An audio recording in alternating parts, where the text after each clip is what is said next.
বিধ্বংসী সুনীল নারায়ণকে আউট করলেন সাকিব আল হাসান।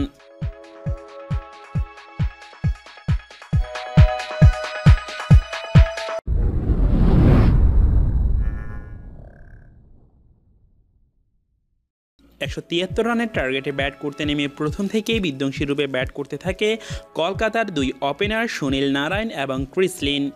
এতটাই বিধ্বংসী রূপে এই দুইজন ব্যাট করেছিলেন যে 3.3 ওভারে দলীয় 52 রান সংগ্রহ করে ফেলে কলকাতা।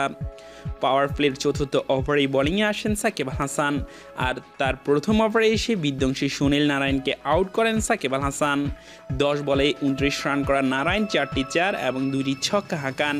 প্রথম ওভারে 1 উইকেটে 12 রান দেন সাকিব আল হাসান। শেষ পর্যন্ত 3 ওভারে 30 রান দিয়ে একটি উইকেট লাভ করেন সাকিব।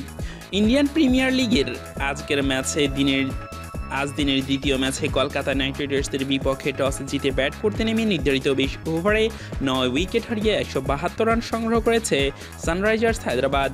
ফলে জিততে হলে নাইটদের করতে হতো 173 রান, কিন্তু সেটি টপকে ফেলে কলকাতার ব্যাটসম্যানরা।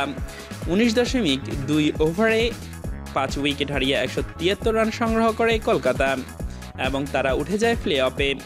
হায়দ্রাবাদে অনুষ্ঠিতব্য ম্যাচটিতে সানরাইজার্স হায়দ্রাবাদের পক্ষে 39 বলে 50 রান করেন শিখর ধাওয়ান, 26 বল খেলে 35 রান করেন সিবাত গোস্বামী, 17 বল খেলে 36 রান করেন কেন উইলিয়ামসন, 25 রান করেন মনীষ পান্ডে, 7 বল খেলে 10 রান করেন সাকিব আল হাসান।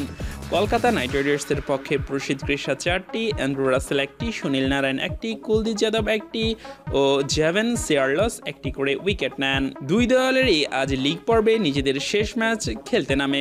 সানরাইজার্স হায়দ্রাবাদ ইতিমধ্যে প্লে অফ নিশ্চিত করেছে, 18 পয়েন্ট নিয়ে তারা শীর্ষে রয়েছে।